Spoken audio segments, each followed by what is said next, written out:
The lava flow has constantly been changing over the last 30+ years. Photographer Mick Kalber, who has been filming and documenting it, is now also running from it. It was so weird to be in the situation. Mick Kalber is known for his dramatic chopper shots. But the owner of Tropical Visions Video is now faced with a daunting dilemma, as his livelihood could destroy many of his life's possessions. Kalber and his wife live in Leilani Estates. It was really heart-wrenching to leave our place yesterday. You know, I had to fight to not be emotional about the whole thing. Kalber started filming lava in 1984 when Kalapana was being swallowed by the flow. He says back then he took risks to document the historic events, but now he is heeding the warnings from authorities. I probably would have stayed longer, but, you know, it was my wife and me, and it was time to go. But from a photojournalist standpoint, you know, that would be a rare opportunity. He still flies above Leilani Estates almost every day, but admits it now makes him nervous. But it's gotta be hard when you get up in that chopper. You look for your house this time. Oh yeah, sure. I had them fly over my house. One thing Kalber has learned over the last 3 decades about lava, you can't predict it. He's going to stay with family until officials determine it's safe to return to Leilani Estates. I'm Lynn Kawano, Hawaii News Now. Thank you, Lynn, and you can keep up with the latest developments on the Big Island with the free Hawaii News Now app and on our social media pages. Just search Hawaii News Now. Well, if it wasn't for the eruption, this might be our top story tonight. A recent survey shows a nearly 10% drop in homelessness statewide, the second drop in 2 years. January's point-in-time count tallied just over 6,500 homeless people across Hawaii. That's about 700 less than in 2017. Kauai saw the largest decrease, down nearly 29%, followed by Oahu and the Big Island, both with about a 9% drop. And Maui was down nearly 3%. Some are skeptical of the survey's accuracy, but the government and social agencies have been working in coordination to bring the numbers down. But we've had an increase in rental availabilities and shelter beds as well. So our housing inventory has gone up, which has allowed us to get people off the street. I asked them, where did everybody go? They said, they're in hiding. They've dispersed to deeper areas. And additionally, there were a number of camps that I went up to, tents literally, where people did not want to come out and did not get counted. The point-in-time count revealed substantial drops in downtown Honolulu, including Kaka'ako, where authorities have struggled with chronic homelessness. However, the numbers in East Honolulu, Ewa, and the Waianae Coast were all up from the previous year. Fresh off his big walk-off home run, Hilo boy Colton Wong has a message for friends and family back in the lava zone.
But we've had an increase in rental availabilities and shelter beds as well. So our housing inventory has gone up, which has allowed us to get people off the street. I asked them, where did everybody go? They said, they're in hiding. They've dispersed to deeper areas. And additionally, there were a number of camps that I went up to, tents literally, where people did not want to come out and did not get counted.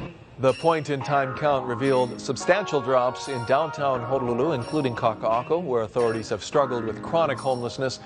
However, the numbers in East Honolulu, Ewa, and the Waianae Coast were all up from the previous year. Fresh off his big walk-off home run, Hilo boy Colton Wong has a message for friends and family back in the lava zone.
Because of the increased volume of sulfur dioxide coming from those vents, we've got all this fog moving down the south side and then slowly drifting up to the Kona coast by tomorrow in the afternoon. That's a dangerous situation. But for the rest of the state, not so much an issue because the fog plume is being pushed to our south, and that's normally where it is when the trade winds continue. And it's going to be like this, we're thinking, all the way through Wednesday before lighter winds might help move that fog move up the island chain maybe on Thursday. So we've got a fairly drier air mass, but there are some windward and Mauka showers, especially on the Pahoa side of the Big Island. Now we've got the rain moving to the north, a drier pattern coming in Tuesday and Wednesday, and then we're tracking another front. See that there? That could lighten up the winds and maybe bring a few more showers Thursday and Friday. Until then, we've got fair skies, well, cloudy skies actually, but fair conditions. Really not much rain out there aside from a few minor splashes for those winter areas. So pretty damp in the Pahoa area. That could create steam around where those fissures are. And then we got some showers out to the Kona side is looking fairly dry. We have a few showers on the windward side of Maui as well, but notice most of those showers are of the light variety. South sides are still very, very dry, and you can see how much cloud cover there is, including over on Kauai. They'll likely see some minor splashes for those windward areas as well. So county by county, we'll see similar conditions, although we'll see a few more windward showers for the east end of the state. Rain's not really an issue, although it will be damp from time to time for those windward areas. Drier for leeward sides, a pretty catch-all forecast for much of the state. Surf's going to be rising tomorrow. High surf advisory will likely be posted when that swell starts to pick up. South and west shores, pretty small. West shores and east shores could get a little bit of energy from that north swell, but watch out, box jellyfish swimming in tomorrow, maybe all the way through Wednesday before they swim away. So again, fair weather, breezy, brisk, and trade winds all the way through Wednesday. Then on Thursday, the winds lighten up. We could get a few more, maybe higher levels of fog, but otherwise, it should be pretty nice into the weekend. What I'm seeing is a lot of misinformation that's going around globally. Lava fears causing jitters in the tourism industry. Next on KGMB. Selected wardrobe for Hawaii News Now anchors provided by Saks Fifth Avenue. Celebrate Nurses and Teachers Appreciation Week in May with our World of Beauty at Saks Fifth Avenue, Waikiki.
Welcome back. Hawaii tourism leaders want the world to know the islands are open for business. Some business owners worry that potential visitors think the entire state is under emergency. They think all the eruption coverage on national news outlets is helping to fuel a spike in cancellations. Oh, there's been tons of cancellations. We've lost about 10 or 14 within the past couple days reservations. The area impacted by the volcano is 10 square miles. So the nearest point over in Kona where the resort areas are, that's over 100 miles away. So I think just trying to put things in perspective, it's very serious on that area where it's happening, but the rest of the island is open for business. The Hawaii Tourism Authority is trying to get the word out that both Kona and Hilo International Airports are operating normally, as well as hotels and most attractions outside the lava zone. The Red Cross and Salvation Army are accepting donations, and now GoFundMe.com has at least 9 verified campaigns to help families displaced by the eruptions. One of them was started by Hilo's own major leaguer, Colton Wong. At first I wanted to just donate a bunch of stuff that I had, and eventually I thought, with the platform that I have, what better way than to go out and ask people to help donate. Land is not cheap, as you know. It's not really growing anywhere because we live on an island. But the one thing I know, man, is that I love my people and I'm going to do everything for them. Colton Wong making some time between tonight's game with the Cardinals, just wrapped up actually. For more information on how you can help and all the organizations accepting donations, go to hawaiinewsnow.com. You'll find a lot of resources there to help you if you're actually affected in the lava zone, and a lot of great video and photos as well. Some mesmerizing images coming in from our viewers. Thank you for watching Hawaii News Now at 6. Our news continues next on K5. Good night. With the Hawaii News Now mobile app, breaking news is in the palm of your hand. Sponsored by Hawaii Central Federal Credit Union.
Audi drivers, though, are a lot more civilised.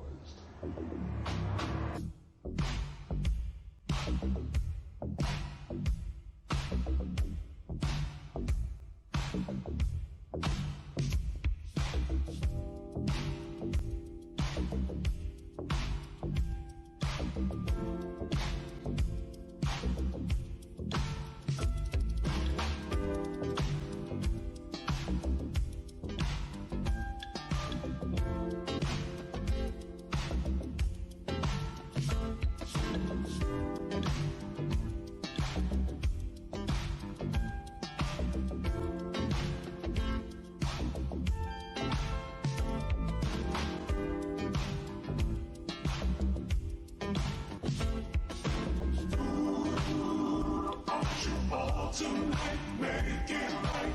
You, I want you all tonight. Ooh, I want you all tonight, make it right. You, I want you all tonight.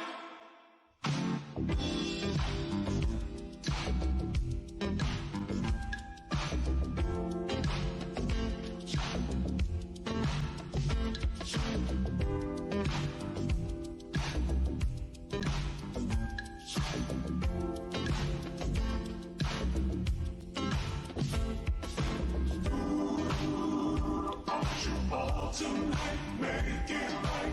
You, I want you all tonight. Ooh, I want you all tonight, make it right. You, I want you all tonight.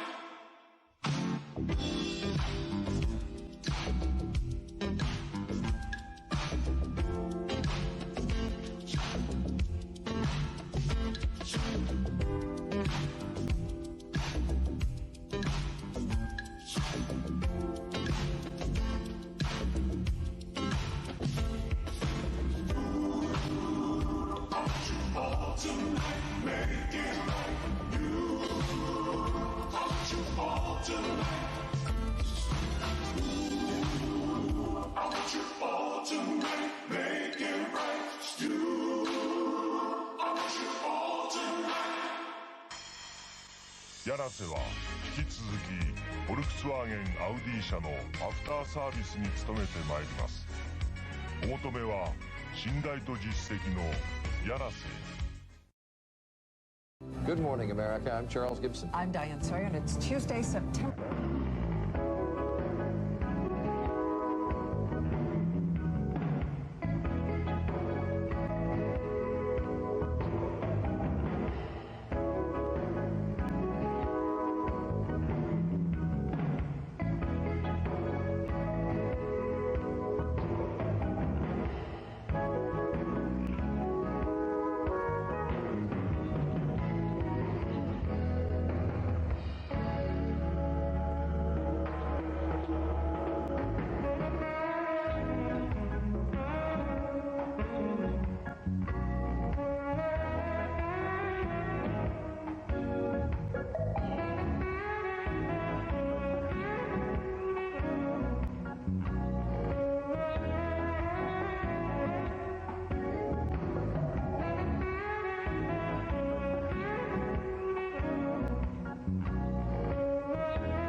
In high definition, from KGMB and KHNL, this is your source for breaking news. Hawaii News Now at 5.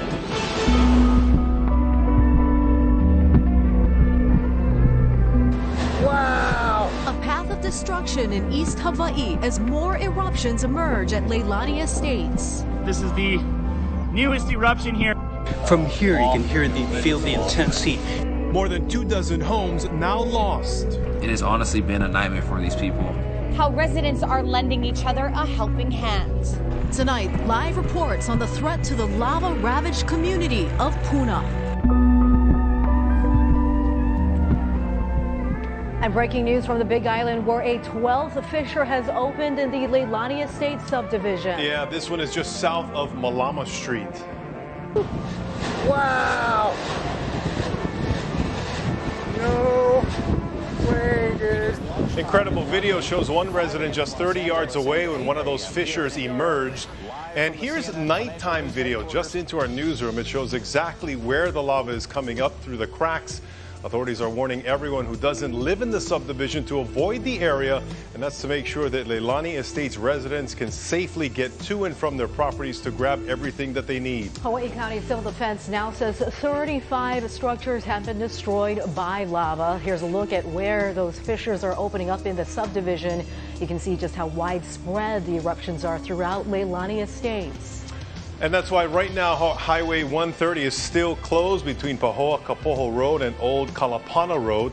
The state says more fissures could potentially open up in that area. So if Kea'au-Pahoa Road is cut off by the volcanic activity, they're working on paving a path on Highway 137 that extends to Maku'u Drive in Hawaiian Paradise Park. Leilani Puna Gardens remains off limits because of dangerous levels of sulfur dioxide. Shelters at the Pahoa and Kea'au community centers remain open for residents. At last check, there were nearly 300 people staying there. The county's Department of Water, meantime, is working to establish a temporary bypass water line for residents to Poho'iki, Vacation Land, and Kapoho. There's a water truck for residents located near the Vacation Land mailboxes. And we have team coverage tonight from our news crews on the Big Island, and we begin with our Ben Gutierrez, who went inside Leilani Estates today. Ben? Yeah, thanks very much, Sean and Steph. There was enough of a pause in the lava activity, at least earlier this morning, where members of the media were able to be escorted from here in Pahoa into the Leilani Estates subdivision, where we could see up close and firsthand the path of destruction that the lava has brought. This lava flow crossing Ho'okupu Street is still smoking and smoldering. Flames jet out of cracks in the flow. Nearby plants and trees turned brown by the heat alone. Residents still remember when this eruption started. It just started spewing. People could hear it. The neighbors could hear this. And we were one of the first to get out of Leilani. We just took off. There wasn't any traffic. This is John Moylan's first look at Madame Pele's visit to the neighborhood. Came and got the rest of our stuff. We tried to come in yesterday. They wouldn't allow us in. But today they said, enter at your own risk. And so here we are. This was also our first up-close look at the lava. If I run, then you run. With the National Guardsmen monitoring sulfur dioxide levels everywhere we went. At the 0.1 area, that's your public health limit. This particular lava flow entered Leilani Estates yesterday. It has cooled down somewhat, but you can still see the flames and the glow. And even from the distance that we're at, about 10 feet away, you can still feel the heat. 1 block over on Kopili Street, another lava flow in the area of the first breakouts, and several cracks in the pavement. The one closest to the flow still emitting gases. Residents drove in over the cracks, overcooled lava spatter through the gases to their property to retrieve what the lava spared. It's one way they're dealing with what has happened. I was kept very busy, so I wasn't able to dwell upon how much I lost until last night, because actually seeing it happen is different than already claiming it's done, Despite the loss, this family is still together with respect for Madame Pele. We saw several other residents who were understandably too busy to talk. They were busy getting their valuables. They know that any chance they get to go into Leilani Estates could be their last. Reporting live from Pahoa, Ben Gutierrez, Hawaii News Now. Thank you very much, Ben. And during this time, residents are stepping up to lend a helping hand to all those who were forced to evacuate. Mileka Lincoln is live in Pahoa with that part of the story. Mileka? John, Stephanie, yes, welcome to Pu'uhonua Opuna. This is an information hub, donation receival site, and supply distribution. Highway 130 at Pahoa Aldo's lot as a meeting point for displaced evacuees of Leilani Estates and Puna Gardens. Open from 8 a.m. to 8 p.m. with a schedule for 3 hot meals and a daily informational update or briefing. Pu'uhonua Opuna was started with the intention to connect residents to much needed information as quickly as possible. Residents say the delay and often lack of updates has added more anxiety to an already stressful situation. But here they can pick up life's necessities, even just a frantically loading up whatever belongings remain in their homes before they evacuate again. When everything is gone, there's just no way of replacing everything all at once. And to get back the little bit we've had, we can at least keep living. We can at least keep going. And to have food really helps. Puna strong. Puna always comes together. And not only Puna, the islands. This is the Aloha state. So there's a lot of aloha out there. And we see that aloha absolutely every single day since this has gone up on Friday afternoon again to assist those evacuees of Leilani Estates and Lanipuna Gardens. This is where folks can bring donations, whether that's non-perishable food, whether that's a hot meal, blankets, clothing, bedding, keiki toys. We've even seen coloring books and other things dropped off here earlier today. And as you can imagine, Mahea, this is much needed relief and help for those who have no idea if they have a home to go back to or when they might be able to return. Thanks, Mileka. And I know that one of the questions that the residents were telling you is that why weren't Hawaii County officials on the ground there at that informational hub that was set up by the community? And so those were some of the questions that we asked to Hawaii County Civil Defense Administrator Talmadge Magno this afternoon. And he said, honestly, he's been too busy trying to deal with the immediate threats and coordination. But here tonight at the Pahoa High School is going to be a community meeting that starts at 5:30. There was a community meeting on Friday night that was literally a packed house of about 300 people. So people are just starting to gather right now. All of the major players are expected to be here, including Hawaii County Police. Also, the National Guard is here. School officials are here. Everyone is gathering. And the thing that I am hearing is that there are still many unanswered questions. You know, Friday's meeting was really about getting to know the players. What are the immediate threats? And now the questions are, what are we going to do moving on forward? Another big question that residents have is about Puna Geothermal, just 1 mile from the fissures of the eruption sites. And all of the information that we have been hearing has been coming directly from the county that they are planning to move the gas from that facility. Whether they're in the process of doing it as we speak or if they're still planning on doing it, we're just hearing from the county that there is the plan that they are planning to move that gas and that it could take several days. At this point, the media or public, us in the media have not heard directly from Puna Geothermal, but they are expected to be at this meeting tonight, and so we'll get more information from them. Reporting live from Pahoa, I'm Leilani Richardson, Hawaii News Now. Thank you very much, Mahea. And residents are also worried about the high levels of sulfur dioxide in the air coming from those volcanic vents. Yeah, the questions, will it impact the rest of the state? Well, here's Guy with our first alert forecast. Well, for most of the state, fog isn't an issue when the trade winds are breezy like they are right now.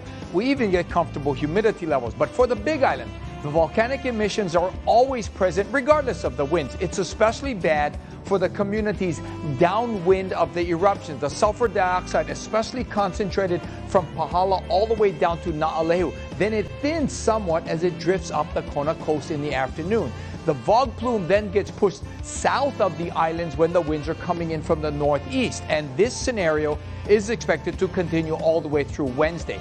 But starting on Thursday, light winds might allow some of that fog to build up for the rest of the state. Now, coming up later, a check on the big swell heading in pretty soon. All right, thank you much, Guy. Well, donations are pouring in from Hawaii and all around the world to help the victims of this natural disaster. Hilo-born Major League Baseball player Colton Wong hopes to rally even more support. He launched a new GoFundMe account today. Wong, a second baseman for the St. Louis Cardinals, is hoping to raise $200,000 for families in Leilani estates. For me, I feel strong, Kuleana, to go out and help my people. You know, money, like I said, it's not easy for these people back home. Land is not cheap, as you know. It's not really growing anywhere because we live on an island. But the one thing I know, man, is that I love my people and I'm going to do everything for them. So far, Wong's campaign has raised more than $7,000. It's just one of several ways that you can help the people of Puna. For a list of how you can help, go to our website, hawaiinewsnow.com, or download our free app for links and details on the organizations now accepting donations. That's also where you'll find updates and information about the ongoing Kilauea eruption. Our digital teams also posted a time-lapse animation that shows all the earthquakes on the Big Island that happened over the past 7 days. And you can check out our slideshow and videos showing Madam Pele in action. It's time now for a quick break, but we'll be back with more of our Kilauea eruption coverage in just a bit.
A total of 12 volcanic fissures have opened up in Leilani Estates. As you can imagine, the past several days have been extremely challenging and frightening for residents there. Yeah, the eruptions and earthquakes continue to keep officials on alert. So how did we get here? Let's recap. Geologists from the Hawaii Volcano Observatory say it all started 2 weeks ago on April 30th. That's when the Pu'u'o crater floor collapsed, and that sent magma migrating down Kilauea's east rift zone, putting lower Puna residents at risk. And then came the swarm of small earthquakes leading up to the first fissure just 4 days ago on Thursday, May 3rd. Lava and sulfur spewing from cracks on Mohala Street in the Leilani Estate subdivision. A massive 6.9 magnitude earthquake hit the Big Island Friday, triggering more fissures and more than 500 small earthquakes. You can see here all those earthquakes logged by the USGS.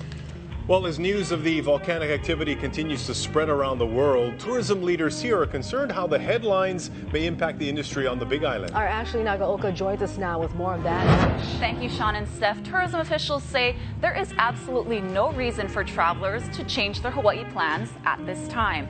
And some local businesses believe misinformation from national news organizations, as well as a general misunderstanding of the state's geography, are causing a spike in cancellations.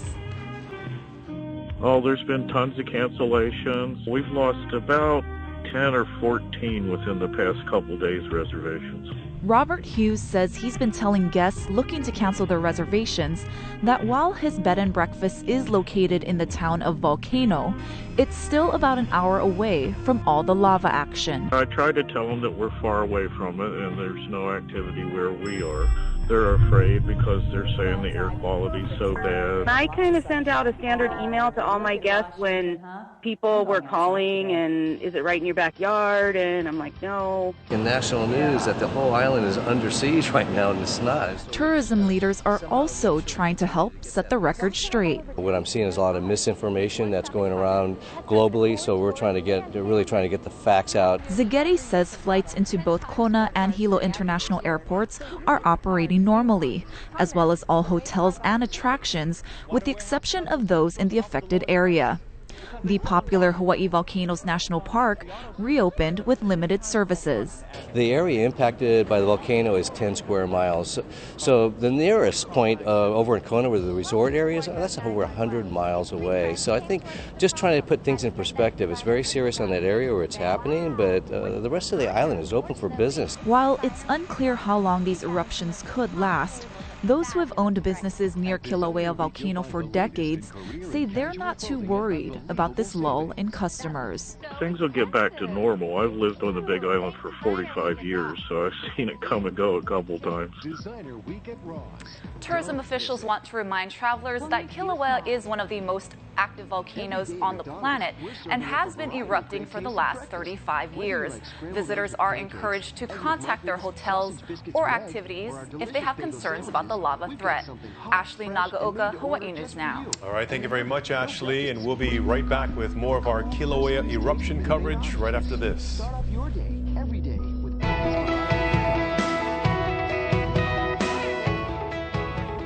Aloha.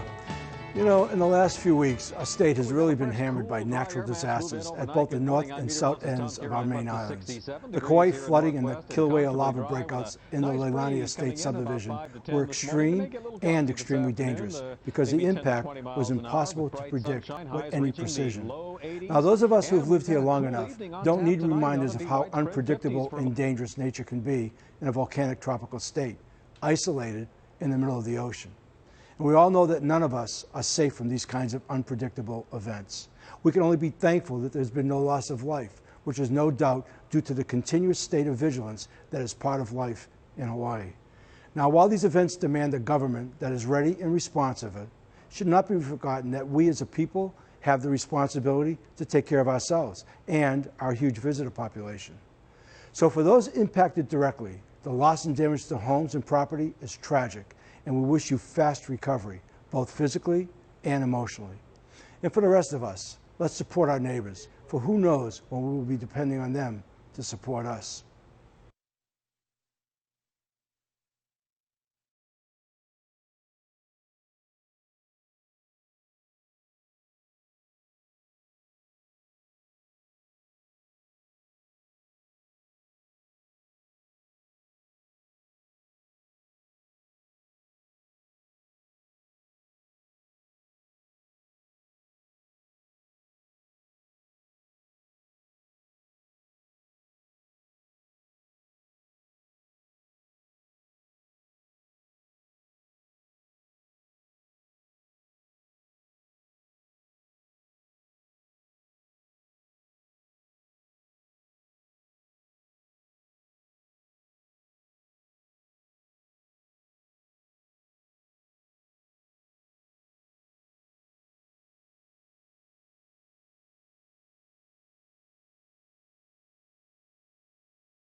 From Hawaii News Now and your team for severe weather, this is your forecast with Guy Hagi.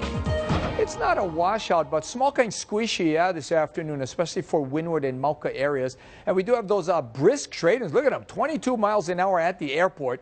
And that's why there's a little bit of a wind chill in the air. Now, we have more brisk winds probably through tomorrow before they ease up on Thursday. So that means more great air quality, and there's a small craft advisory for some coastal waters. Now, you can see all that cloud cover over the state. Nothing too thick, and part of it is from an old front that's departing off to the east. So most windward areas are getting at least a little bit of moisture, but not a whole lot. You can see some damp areas in that Pahoa area and also out towards the Hamakua district back into Honoka'a. And then the Kona side, well, they got some cloud buildups as usual from the heat.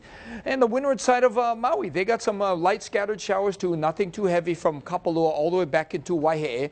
Of course, the south side, Kihei and Makena, still fairly dry. And it's been very damp for our windward side, just a stubborn bank of clouds and moisture sitting there. But most of the rain has been of the light variety, so rainfall totals have been pretty insignificant. Kauai, likely the same story over there too. So we've got that little bit of a moisture, mostly windward and Mauka, and most of the rainfall is rather light. Overall, the air mass is relatively dry.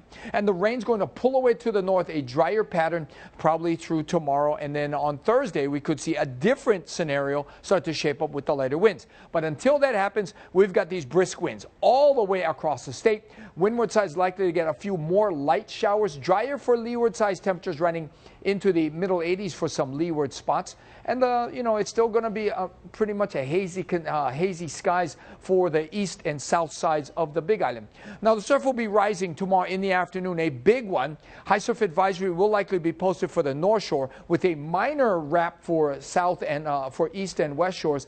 South shores, kind of forget about it, not all that big. Plus, the box jellyfish will be swimming around through tomorrow and maybe even through Wednesday, so heads up for that. So, again, we've got some pretty fair weather through Wednesday. Lighter winds coming in Thursday, Friday. That could increase the amounts of fog and haze in the air, as well as maybe get some afternoon clouds and showers for those interior spots. Drier conditions coming in on Saturday. Don't go away. We have more of the Kilauea eruption coverage right after the break. Selected wardrobe for Hawaii News Now anchors provided by Saks Fifth Avenue. Celebrate Nurses and Teachers Appreciation Week in May with our World of Beauty at Saks Fifth Avenue, Waikiki.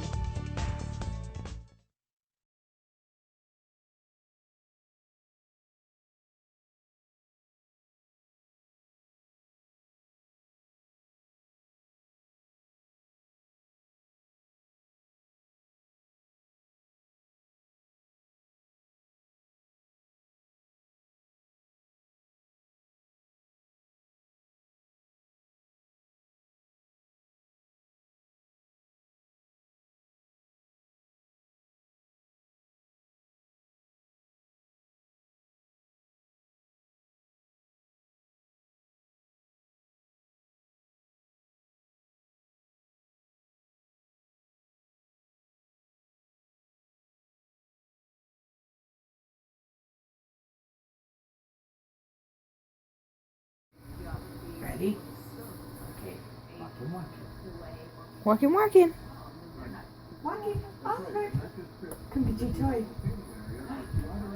Here, I want to play with you.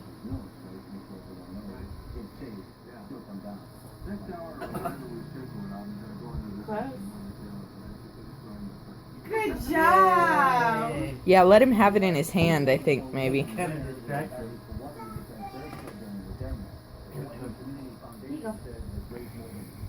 Oh, come here. Oh, just give it to him.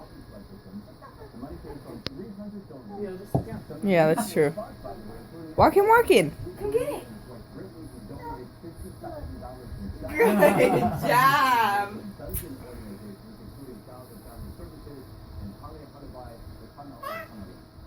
Walk.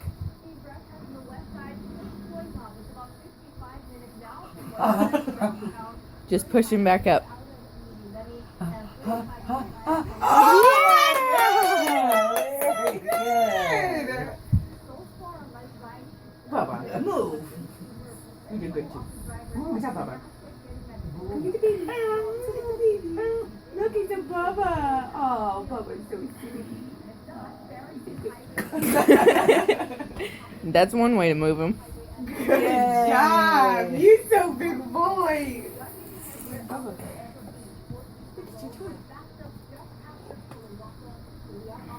Yes, we love you too. Oliver. Oliver. Yeah. She Tracy came over yesterday with Hitler. And Daddy's dog went nuts. I was wondering why they kept barking. I thought Jocelyn came home like 10 different times. Police are reminding people to pay attention to the closures in Puna. They're enforcing the rules, and so far they've arrested and charged 2 Pahoa residents. Police say Cynthia Verschure and David Ream both drove past police officers at lava roadblocks. Verschure and Ream were charged for allegedly not listening to police officers and refusing to evacuate. The United States Postal Service, meantime, reopened the downtown Hilo post office. It closed on Friday after structural concerns following that big 6.9 magnitude earthquake. Residents living in Pahoa and Puna are still being advised to pick up their mail at the Pahoa post office until further notice. And we just got word from the state that Kua'okala New Charter Century School hopes to reopen by Thursday. Yeah, Ka'umeke Ka'eo will reopen tomorrow, except for the pre-K classes, and the Hawaii Academy of Arts and Science Public Charter School will remain closed. Well, our coverage continues in just 2 minutes on KHNL. Our team of reporters are on the ground constantly gathering new information from emergency responders right now. In fact, we're minutes away from that community meeting underway at Pahoa. We'll bring you live updates on KGMB and KHNL and on our sister station K5 throughout the night. And you can also head to our website for an extended interview from geologists about the earthquake pattern they're tracking and what it could mean for residents. That's all online at hawaiinewsnow.com.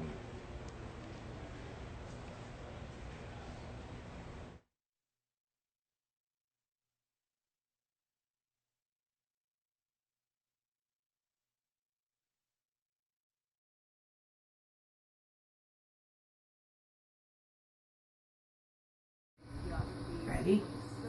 Okay. Walking, walking. Ready? Okay. Walking, walking. Walking. Oliver. Come get your toy. Here. I want to play with you.